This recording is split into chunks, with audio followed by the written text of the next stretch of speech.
Acho que não, começo. Bom, pessoal, boa tarde, né? É um grande prazer. Hoje a gente está recebendo o Dr. Cristóvão, que é um grande expert aí, né, na patologia e também diretor do grupo do Alta, né, da Rede DASA.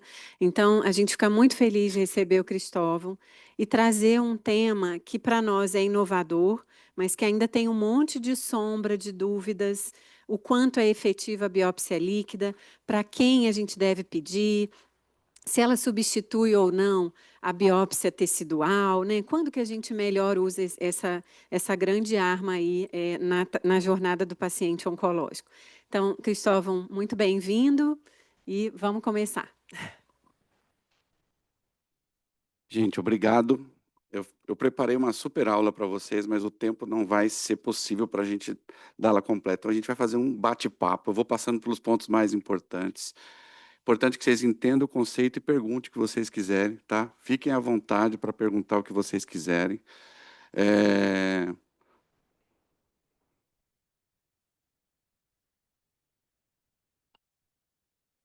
Estava funcionando.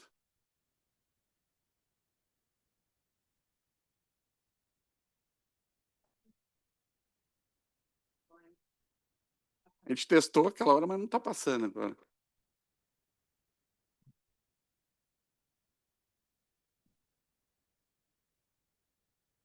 Deixa eu passar aqui enquanto isso, só para não perder tempo. Eu acho que o computador é que travou.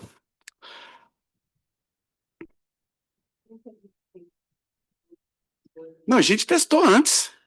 A gente testou e estava. Agora foi. Bom, vamos lá. Essa história, né, da gente ter DNA circulante do tumoral no sangue não é nova, né? Essa foi uma descoberta feita na década de 70, onde eles já descreveram que pacientes com diversos tipos de câncer, dependendo do estadiamento, ele tinha maior quantidade de DNA livre na circulação. E a gente, para aqueles que não têm noção nenhuma do que é isso, eu sempre faço um comparativo do tumor com o feto, que é um corpo estranho, né? Assim como o feto vai crescendo, aumenta a quantidade de DNA dele na mãe, e é por isso que a gente faz o teste da sexagem fetal para saber se é masculino ou feminino, né? Porque você tem o DNA dele circulante, você procura o cromossomo Y. Se tiver, você fala que é homem, se não tiver, você fala que é mulher. O tumor é a mesma coisa.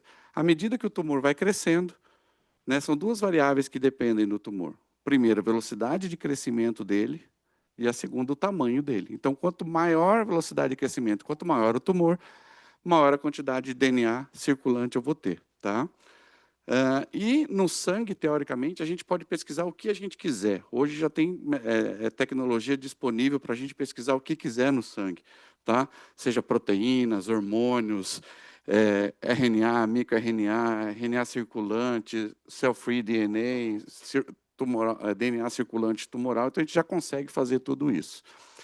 Essa figura, só para vocês terem noção da dificuldade que é a gente detectar um DNA do tumor na circulação, e aqui a gente tem diferentes volumes tumorais, né? Então, aqui você pega, por exemplo, um tumor de pulmão, que tem 1,2 centímetros, eu tenho que ter essa sensibilidade aqui de 0,002 para tentar pegar, ou seja, é muito difícil. Então, a biópsia líquida, ela está mais indicada para tumores avançados. Tá? Então, a gente vai pedir biópsia líquida para aquelas pacientes que têm tumores estadio 3 ou 4. Porque aí aumenta a chance da gente ter... Olha aqui, é que é um tumor de 6 centímetros. Ó. Aumenta a chance da gente ter uma frequência alélica aqui, ó, de 0,6 pelo menos, para a gente conseguir fazer esse diagnóstico.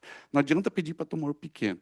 Tem que ser tumor, doença mais avançada, tá? Para a biópsia líquida aumentar a chance. E uma coisa que a gente tem que lembrar, a biópsia líquida, quando é positiva, ela fecha. Quando ela é negativa, não quer dizer que não tenha. Aí a gente tem que dar um jeito de testar o tumor. Tá? Existem várias diferenças entre os dois, né? A gente sabe que mesmo que a gente fala da biópsia líquida, a gente ainda precisa do tecido para dar um diagnóstico.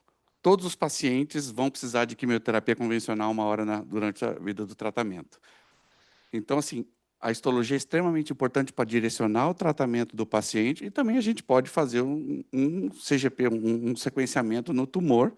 Agora, tem pacientes, a gente já teve paciente aqui do 9, que não tinha condições clínicas de serem biopsiados. Aí a gente fez uma abordagem direta com biópsia líquida e a gente achou alteração, achou mutação do EGFR, era uma senhora de quase 90 anos, e ótimo, foi ótimo o resultado, mas existem prós e contras, tá? Dos dois, mas de todo jeito, em algum momento a gente precisa da histologia para direcionar o tratamento desse paciente. Essa história da biópsia líquida começou aqui em 2013, quando no câncer de mama eles fizeram um genoma do DNA tumoral circulante, e eles viram que, em pacientes com câncer de mama, que a sensibilidade do DNA circulante tumoral era maior que da célula tumoral circulante e maior do que você pedir um exame de um CA15-3, por exemplo.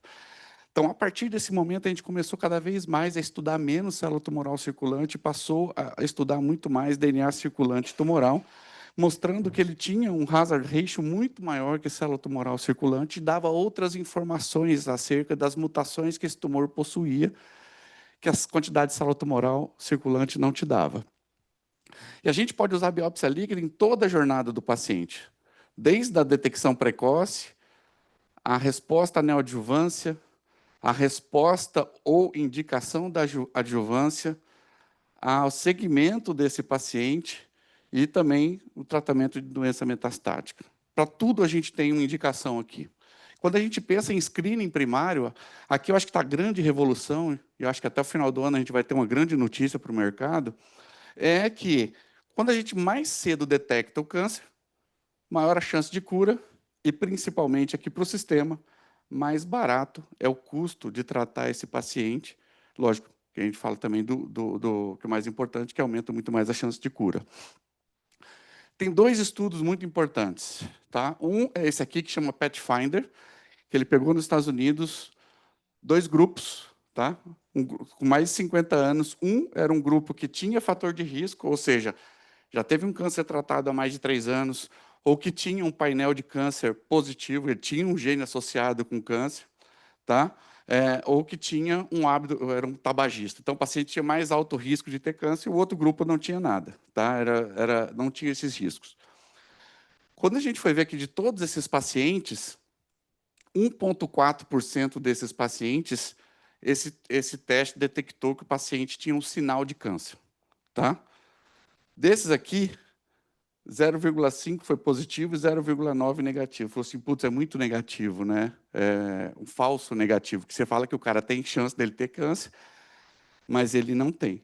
Mas quando a gente vai olhar um pouquinho mais detalhado nisso, olha que interessante, o valor preditivo positivo de 43 aqui, ou 38% no geral, ou seja, 43% dos casos que eu falei que tem, ele vai ter.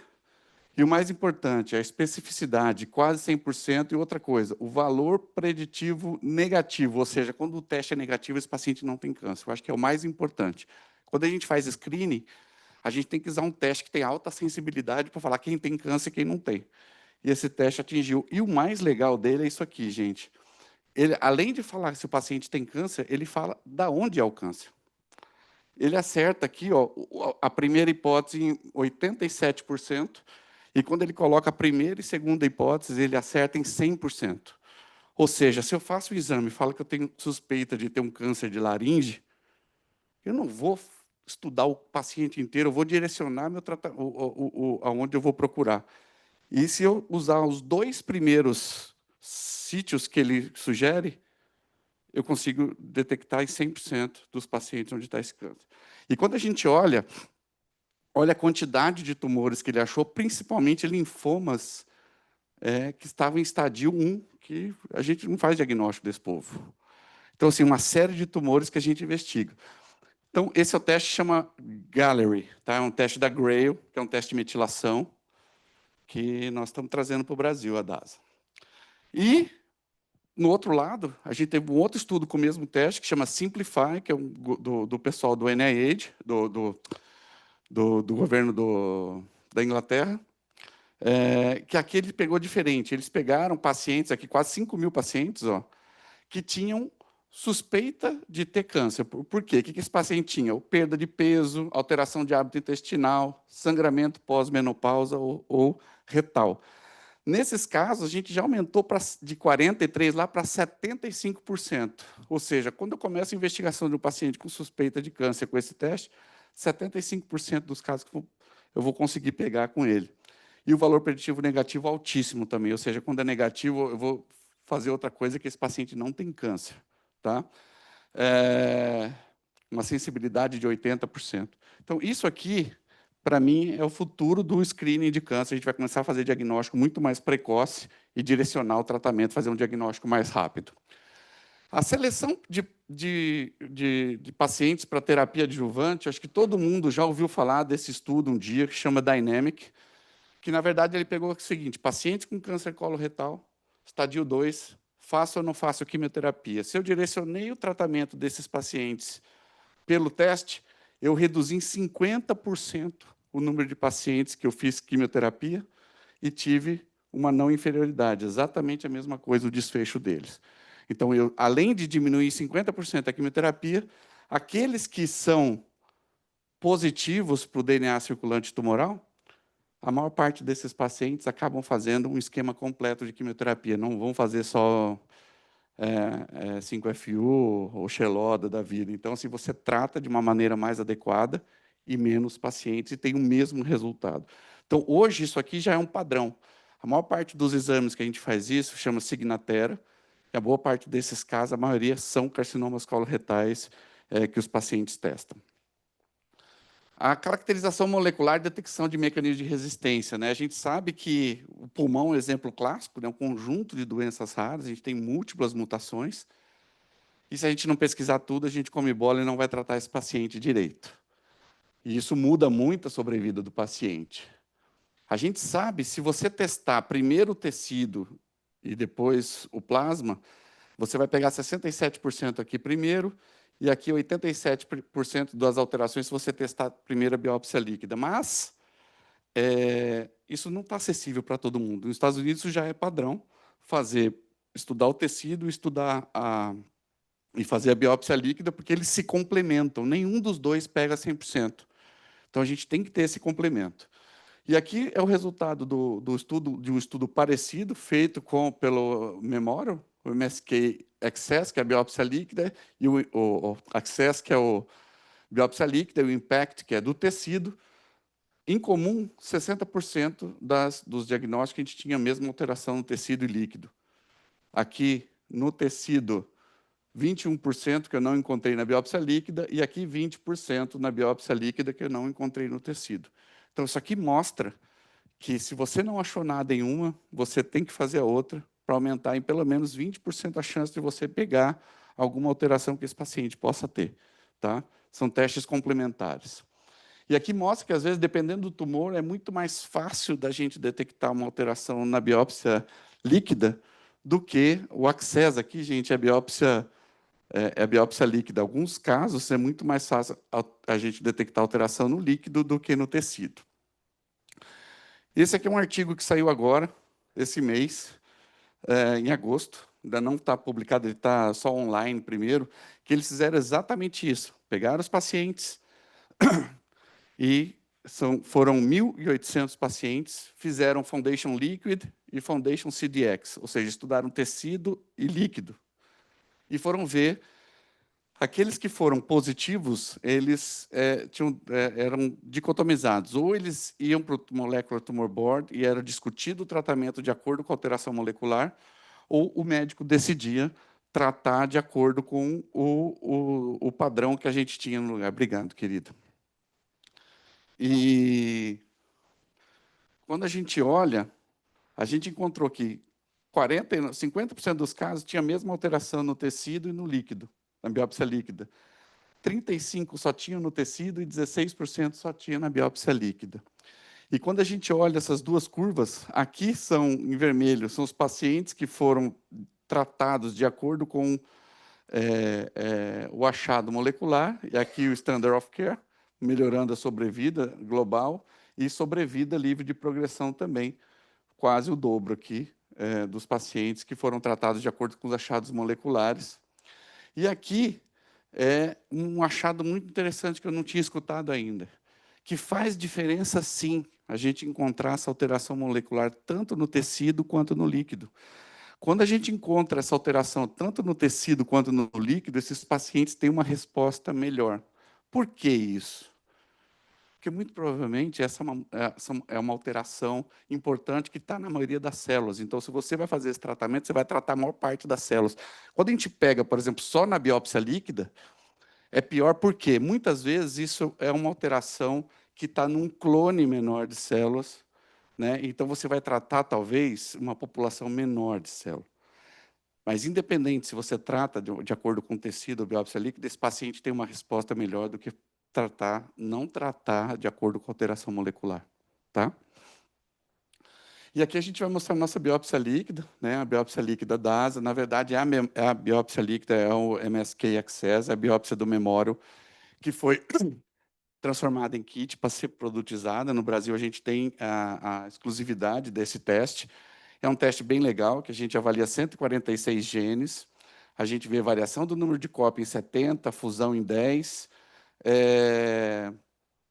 e esse teste, aqui são genes, depois eu posso mandar, vocês vão ter acesso a isso aqui também, ele tem uma coisa que é muito diferente do mercado. Qual é? Eu estudo tanto o DNA circulante tumoral, quanto eu estudo também o DNA dos glóbulos brancos.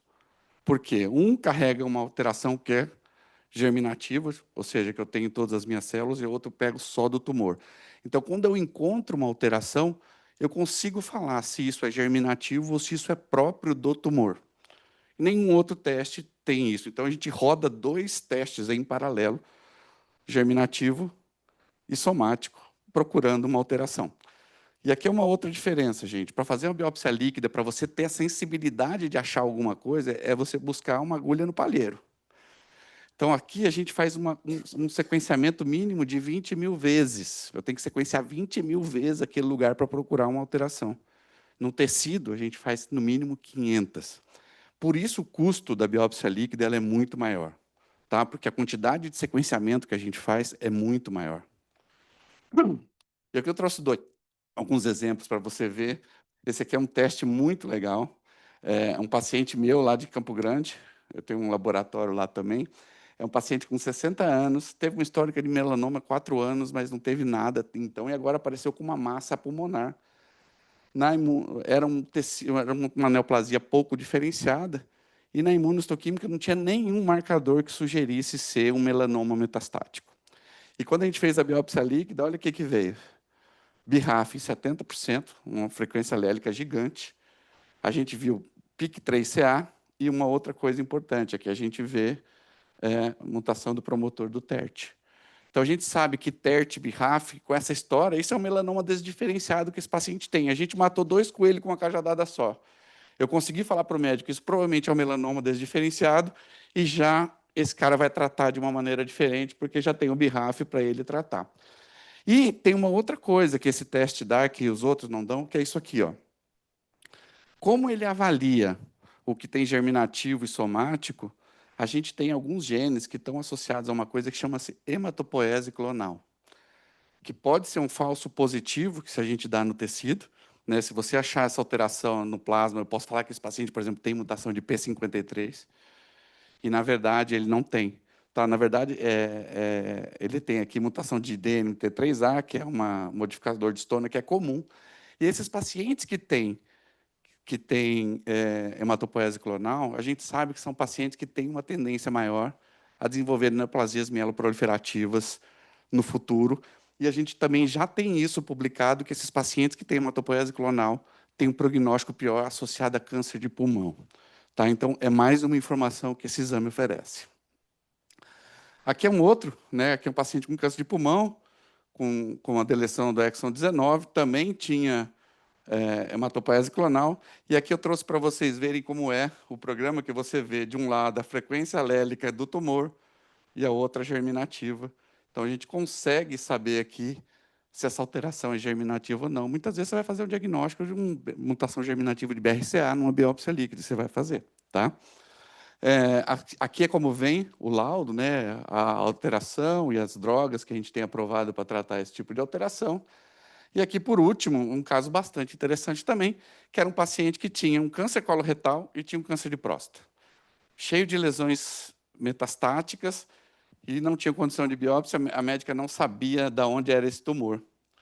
E aqui, quando a gente olha, a gente viu uma alta frequência alélica aqui de mutação de APC, P53 e amplificação de EGFR, são alterações que a gente costuma encontrar no mecanismo não associado à instabilidade de carcinoma coloretal. Então, na verdade, a doença que ela tem que tratar e focar é o câncer coloretal. Eu consigo falar isso para a médica baseado nos achados que ela tem aqui.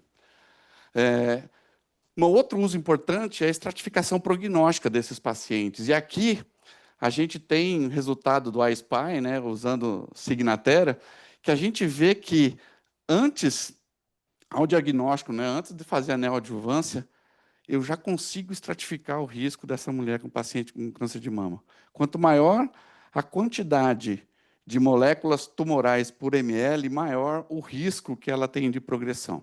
Isso aqui é como se fosse célula tumoral circulante, só que aqui eu estou fazendo uma medida muito mais refinada, né, que eu sequencio o tumor e procuro essas mutações no sangue. Eu posso seguir essa paciente para o resto da vida. Aqui com câncer de bexiga, a mesma coisa, né? Pacientes que fizeram neoadjuvância com ou sem imuno, fizeram uma dosagem antes da cistectomia e uma outra depois da cistectomia.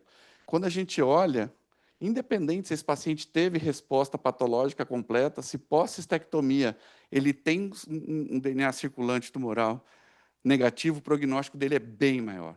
O que a gente sabe, por exemplo, 20% dos pacientes com câncer de bexiga, que fazem uma boa RTU, fazem neoadjuvância, vai arrancar a bexiga e a próstata, e você não vai encontrar mais tumor. Aqui tem até uma oportunidade de você discutir de ir seguindo esse paciente, em vez de causar uma morbidade tão grande que, às vezes, a cirurgia que ele vai ter. Tá?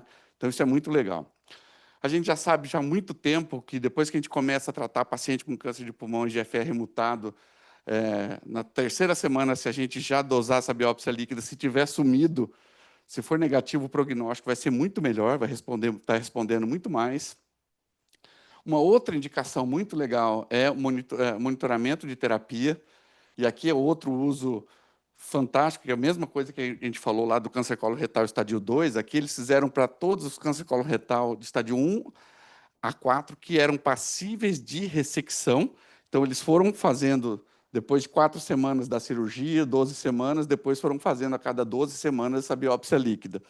E o que eles viram?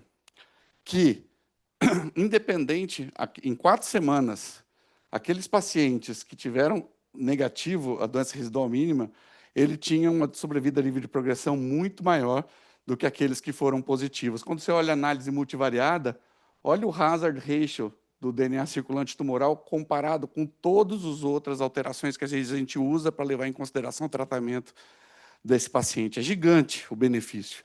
E o mais legal é isso aqui. Se o paciente tem doença residual mínima positiva, trata e responde, que é exatamente isso aqui, ó, ele era positivo, depois ele tratou e negativou, você consegue saber que esse paciente ele vai bem, que ele está respondendo. O problema é quando ela continua positivo, né? Aí você tem um abacaxi na mão, que você vai ter que tratar com esse paciente o mais rápido possível. Na verdade, você tem que pensar como é que você vai levar o caso, mas você já sabe que esse é um paciente que vai muito mal. Para algumas pessoas têm preparo para escutar isso e programar a sua vida.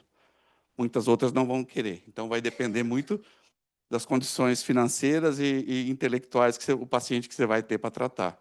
Mas isso aqui é fantástico. E, por último, a gente pode usar para screening de síndromes genéticas. Não é uma coisa usual, mas isso pode acontecer. Na nossa, a gente consegue dar também.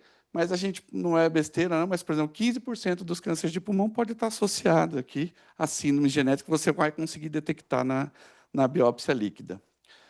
Aqui está um exemplo nosso, né, paciente que tinha um exon 14 skipping aqui, mas olha aqui, ó, 50% do DNA dele tinha mutação de BRCA2, ou seja, isso é uma mutação germinativa. A gente, além de ter o diagnóstico da alteração que o paciente tem, você ainda dá de presente um diagnóstico, você é portador de BRCA, procura seu geneticista e vamos continuar o segmento. Em conclusão, né, a gente sabe que a biópsia líquida é uma excelente ferramenta para detectar alterações moleculares associadas com sensibilidade e resistência às terapias. Ele tem um prazo menor do que o teste somático, até porque o teste somático ainda tem que passar o material pelo diagnóstico do médico, né? Tem que passar pela patologia, que é o terror de vocês, depois, depois tem que ir para o teste molecular. Quando a gente associa, né, CGP mais biópsia líquida, a gente vai pegar, com certeza, todas as alterações, ou, sei lá, vamos dizer, mais de 90% das alterações que esse tumor pode ter. A gente já lançou um bundle, tá? A gente tem um produto que é DASA CGP mais biópsia líquida, que você comprando esse bundle é mais barato do que você comprar separado os testes, tá? A gente está cada dia mais aí vendo a biópsia líquida como uma ferramenta de screening de câncer, então isso vai ser uma realidade bem próxima para a gente usar. E quando a gente fala de doença residual mínima, como é o caso do Signatera, isso eu acho que cada dia mais está aparecendo mais estudos que a gente vai começar a tratar os pacientes somente baseado se ele tem ou não tem DNA do tumor circulante, porque aqueles que não tiverem talvez não vão ter benefício de fazer quimioterapia naquele momento. E a gente mostra também que alguns paradigmas vão caindo, né? Tipo, se eu não tratar em tantos dias, esse cara vai mal. Não. Ali aquele estudo mostrou, pelo menos em carcinoma coloretal, que se eu tratar esse paciente, eu tenho chance de recuperar ele e do contrário também, é que eu não mostrei aqui. Tem caso que era negativo, depois fica positivo e você volta a tratar, ele volta. Se ele responder, ele vai bem de novo. Então, acho que a biópsia líquida é uma ferramenta que está aí, ela é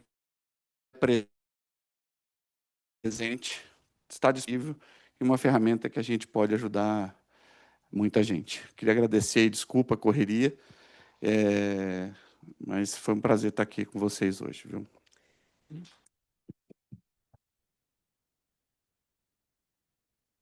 Cris, sempre muito maravilhoso te ouvir.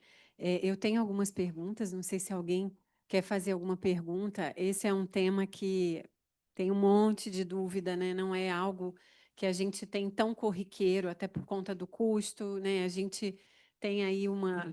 Felizmente, a gente trabalha com um nicho de pacientes que tem possibilidade de fazer, alguns deles não têm, mesmo aqui, né, na nossa rede hospitalar e mesmo privada.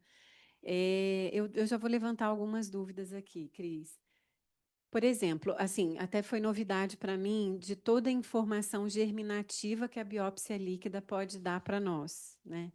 Se um paciente lança a mão de uma biópsia líquida, e às vezes é difícil a gente conseguir fazer biópsia tecidual num paciente rebiopsiar, seja por questão logística, às vezes não é um paciente que tem uma super performance, dependendo do lugar da biópsia, você tem que submeter esse paciente a uma sedação, e aí o risco... Morbidade, né? Exato, a morbidade. E aí, uma biópsia líquida substituiria o meu teste germinativo convencional, se eu pedir a biópsia líquida? Olha, eu não digo que ela substitui em 100%, tá? Porque tem algumas alterações que até no teste desenhado para isso, elas são um pouco mais complexas, né? Igual você pegar inserção halo, em BRCA, algumas coisas não, mas a maior parte das alterações dos genes associados a câncer hereditário a gente tem nessa biópsia líquida, tá? É ideal para isso? Eu não posso falar que é, porque a ferramenta não foi feita para isso, mas se tiver, essa alteração vai aparecer. Entendi. Tá? E a gente vai reportar isso e vai mandar você seguir a investigação. É lógico, se eu tenho, vamos supor, tenho um carcinoma seroso de ovário, tá? Pego lá o P53, que é uma mutação que tem em quase 100% dos casos. Eu pego lá uma frequência alélica de 2%. E aí eu acho uma mutação de BRCA1 em 50%, em 49%, eu tenho certeza que isso é uma alteração associada germinativa, não é do tumor. Tá? Então, assim, aí é um bom senso, mas isso vai te direcionar muito para você saber o que está acontecendo. E, às vezes, você pode pegar aquela mutação, em vez de você pagar um painel de câncer hereditário, eu quero que pesquise essa mutação no sangue. Em vez de você pagar um painel mais caro, você paga uma mutação pontual para achar aquilo. É. Isso reduz bastante o custo. Exato, porque isso é é muito interessante, porque a gente sabe que as operadoras elas acabam não cobrindo, a maioria delas, o teste germinativo, né? Assim, terapia-alvo hoje é o grande cerne aí da oncologia, né? E aí, se você tem um teste que é capaz de fornecer tanto a informação somática quanto germinativa, isso pode ser uma saída para redução de custo, né? Porque assim, na verdade, a biópsia líquida, ela custa mais ou menos a mesma coisa que você fazer um CGP e fazer um painel de câncer hereditário, tá? É como se o custo é o mesmo. A gente sabe que os fins são diferentes, tá? Você vai abrir mão de uma biópsia líquida quando você não consegue biopsiar, ou quando esse paciente progrediu, né, está em terapia e você vê que está progredindo, falou assim, deve ter alguma alteração de resistência aqui. Então, na maioria das vezes, as indicações não são as mesmas de sequenciar um tumor, mas o que a gente não pode esquecer é que se eu não encontrei nada no tecido, não quer dizer que o paciente não possa ser detectado na biópsia líquida, e o oposto também é verdadeiro. A gente mostrou 2 trabalhos aí mostrando exatamente isso. Então, 20%, pelo menos, você vai perder se só fizer um dos testes. E é muita coisa, 20%. Para alguém que você vai falar, você tem 20% de eu achar algum alvo poder te tratar, é muita coisa. Alguém tem mais alguma consideração, alguma pergunta para o doutor Cristóvão? Ô, Cris, uma outra dúvida também que eu tenho em prática, assim, pensando aí em câncer de próstata, um exemplo. Essa é a principal indicação. O paciente tem metástase óssea, você não consegue biopsiar esse paciente. Tanto é que a Astra, né, começa a oferecer biópsia líquida para esse fim, porque você não consegue biopsiar. Aliás, você pode até biopsiar o osso, mas toda vez que você biopsia o osso, você tem que descalcificar. Na hora que você coloca esse material numa substância quelante de cálcio, seja um ácido, alguma coisa, ele vai destruir o DNA. Aí a gente não consegue testar. Então, paciente que tem só metástase óssea, a melhor indicação é a biópsia líquida, seja para mama ou seja para próstata. Na mama, a gente sabe que cada vez mais, já vai chegar a droga aí, a gente vai ter que pesquisar, além do que da via do PITEM lá, que a gente já tem droga disponível, a gente tem que pesquisar, vai ter que pesquisar a mutação de receptor de estrógeno. Então, daqui a pouco vai ter uma droga aí, cada 3 meses você vai ter que fazer, mas não vai ser essa biópsia líquida, a gente vai desenvolver uma outra mais baratinha, focada só nisso, Por porque favor. não, e a indústria vai pagar, né? Mas é que vai ter que testar uma paciente a cada 3 meses quando ela deixar de ser sensível ao bloqueio hormonal. Então vai ficar muito caro. Então você tem que ter um teste focado só naquilo. Então, assim, isso é um instrumento que veio para ficar e vai ser cada vez mais usado, né? Assim, a gente conseguiu o preço de uma biópsia líquida dessa é metade do preço de um Guardant, por exemplo, de um Guardant ou de um Foundation, tá? Então, assim, isso já é um ganho de acesso. Agora, se a gente, para baixar ainda mais, a gente precisa conseguir alavancar um pouco mais o volume, né? Porque a genômica é uma tecnologia dependente de volume. Quanto mais volume você tem, você consegue diluir os custos fixos e consegue reduzir custo de exame. Então, assim, agora a gente acabou de ganhar o bid da AstraZeneca para câncer de pulmão, né? Estadios 2 e 3. Então, todo câncer de pulmão, estadio 2 e 3, a gente que vai fazer os testes moleculares, aquele que tiver um problema vai para a biópsia líquida, e agora a gente concorre também ao bid do lung mapping no final do mês, e aí isso vai aumentar muito mais o volume, o acesso, e isso vai trazer benefício para todo mundo, né? Então, é uma série de coisas que a gente está fazendo para tentar dar acesso. Eu acho que a gente já evoluiu muito, né, Cíntia? Sem E hoje está mais barato que ontem e espero que amanhã seja mais barato do que hoje também. Sem dúvida. Cris, em relação aos prazos de uma biópsia líquida, quanto tempo, mais ou menos, que vocês liberam esse resultado para O o prazo da paciente? nossa biópsia líquida, se eu não me engano, são 12 dias, tá? Do tecido são 15, É um tá? bom prazo. Úteis, né? Úteis. Então, mas isso é uma outra coisa. Se eu tenho volume para encher esse negócio mais rápido, isso eu consigo liberar. Assim, a análise da biópsia líquida ela não é tão complexa quanto o CGP. A análise CGP ela é muito complexa.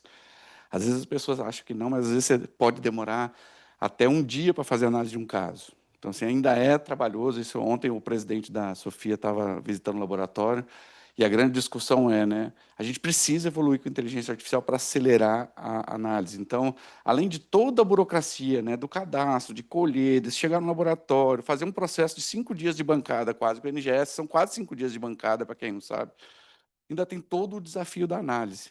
Né? Então, é uma coisa que a gente está melhorando e espero que a gente consiga melhorar um pouco mais ainda. Sem dúvida, assim, eu acho que a gente hoje avança na oncologia, na medicina de precisão, e não dá para a gente lançar a mão disso sem ter o resultado do alvo, né? E o alvo está exatamente aí, né? Eu não sei se alguém que está online gostaria de fazer alguma pergunta, alguma consideração. Eu estou sem meu óculos, esqueci no carro, então. Deixa eu ver aqui. Acho que não tem uma pergunta aí, não, né? Não, não tem. Só estão perguntando da lista de presença aqui, mas já mandaram. Ah, tem uma pergunta aqui. Tem? Lógico, tudo bem. Bem, Tá funcionando. eu me chamo Ed, eu sou enfermeiro navegador lá do Hospital Santa Paula. Hoje, o que nós encontramos de impacto na solicitação de biópsias? Quem está lá na ponta nem muitas vezes sabe como agendar ou solicitar. Hoje nós temos o nosso apoio aqui, o Sebastião, as outras equipes aí, que quando eu pego esse pedido, eu até fujo um pouco desse fluxo de passar lá nos guichês. Mando direto para eles, peço apoio para eles aí, para a gente estar auxiliando esse paciente com esse agendamento. Se, claro, o convênio não cobra, eles já passam lá os valores, tudo certinho para esse paciente, e dá todas essas orientações. Então, até pensando em volumetria, hoje eu falo até de uma corbiópsia, um exame comum. Às vezes quem está lá na ponta não sabe, às vezes, o código para agendar essa biópsia. Aí, se eu tenho um paciente que ele é orientado, ele vai buscar em outro lugar. Se o navegador não estiver ali próximo desse paciente, a gente perde para uma própria concorrência aí, né? Eu Digamos assim. concordo, assim, Então, pensando em volumetria, eu acho que hoje quem está lá na ponta não tem muito essa orientação de como agendar esse exame. como agendar qualquer exame, você está falando? Qualquer exame. A gente realmente, a gente estava discutindo isso hoje, né? A gente tem uma deficiência no processo, né? Eu acho que a DASA, não só diagnóstico, mas hospitais também. A gente tem, é uma empresa muito pouco processual, né? A gente não tem os processos bem desenhados. Do outro lado, você tem um atendente na ponta que você tem um- uma troca, uma velocidade violenta, né? Então, assim, você troca muito atendente. E aquele atendente que está na ponta, ele tem que saber abrir ressonância, tomografia, todos os exames de sangue, testes moleculares. Então, assim, fica muito difícil para uma pessoa conseguir ter noção disso mesmo. Isso é um problema. E, ao mesmo tempo, acho que o papel do navegador também ajuda nisso. Com o passar do tempo, a gente começa, o que seria o ideal, né? A gente ter tudo isso já pronto no sistema e já sair com código de abertura, porque quando o cara chega lá na ponta, ele não vai ter dúvida qual o código. Por isso que assim, coisas que eu sempre falo para os meninos assim, a gente tem que ir aos poucos ensinando as pessoas, principalmente os navegadores, aonde eles buscam os códigos, já coloca os códigos de atendimento. Parece besteira, mas não é. Você não sabe tudo dentro da sua área também, como um atendente que está lá, sabe que tem várias limitações que a gente sabe, vai conseguir entender todos os códigos de tudo. É muito complexo. Faturar patologia é um outro problema. Você sabe a diferença, o que é uma biópsia, o que é múltiplos fragmentos, o que é uma peça simples, o que é uma peça complexa, o que é uma margem, o que é uma peça adicional? Não sabe. Então, o sistema prejudica, porque isso tem que ser aberto na ponta e autorizado na ponta por alguém que não tem capacidade de fazer isso. Você imagina que tem 900 unidades. Como é que você consegue, de uma maneira eficiente, treinar todas essas pessoas? Por isso que a gente prefere algumas coisas. Quando fala genômica, usa o fluxo B. Porque assim, você vai ter menos erro. Esses caras vão cuidar de vocês. Usa o canal do Disque Genômica. Tá, às vezes pode demorar, não sei como é que está em relação à espera, mas esses caras vão atender você, eles vão falar com o paciente, vão triangular, vão cobrar, vão colher na casa dele. Então, reduz um pouco o prazo. Agora, uma outra coisa é o hospital. O hospital quer abrir, ele quer faturar, ele quer a parte dele. Aí, o hospital tem que ter Alguém que está no hospital tem que ter um canal direto com essas pessoas ou com o nosso suporte, que vai falar para ele, olha, esse exame é esse código. Com o passar do tempo, você vai saber quais são esses códigos também. E essa pergunta não vai existir mais. Entendeu? Então, assim, é tão complexo isso que a gente perde, eu sei que a gente perde, mas eu não vejo, sinceramente, eu não vejo, se a gente não nichar o atendimento de algumas coisas, como é que a gente vai melhorar a qualidade desse atendimento? Lógico.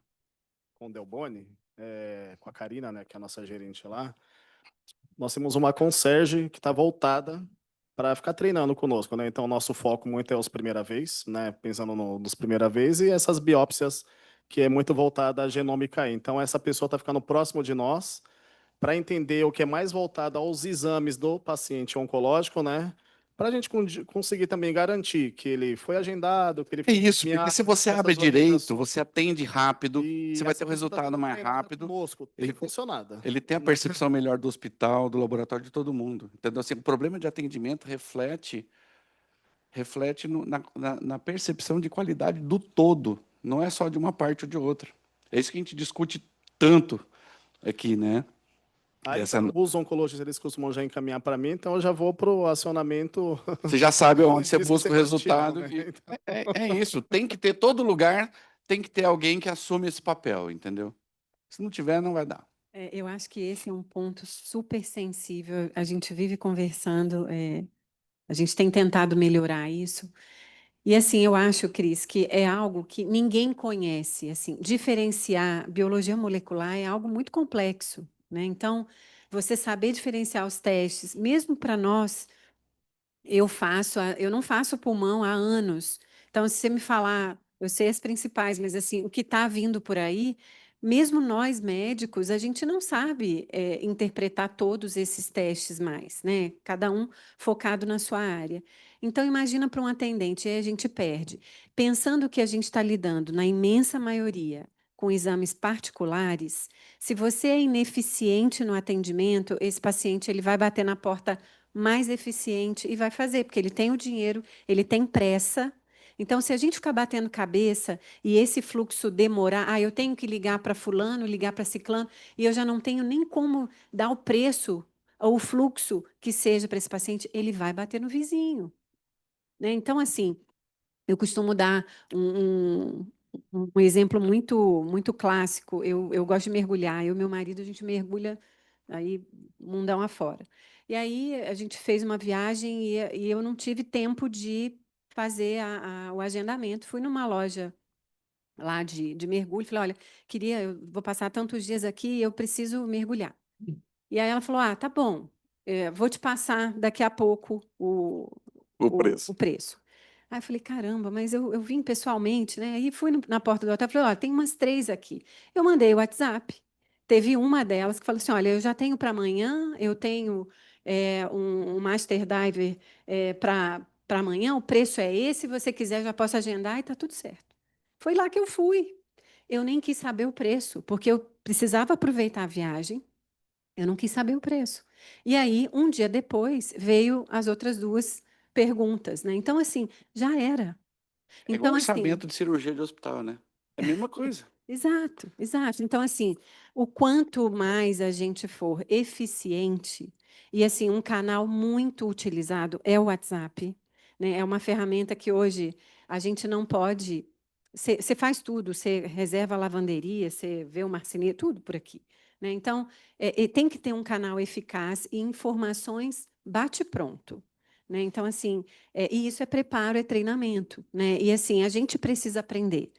Nós, como profissionais de saúde, o pessoal do administrativo, eles precisam ter uma noção básica de onde a banda toca, né? Porque senão a gente bate cabeça e perde para o vizinho, né? É isso aí. Obrigado, viu, meu amigo? Pessoal, acho que agora a gente pode Vamos almoçar? alimentar. Obrigado, viu, meu amigo? Obrigada, Cris.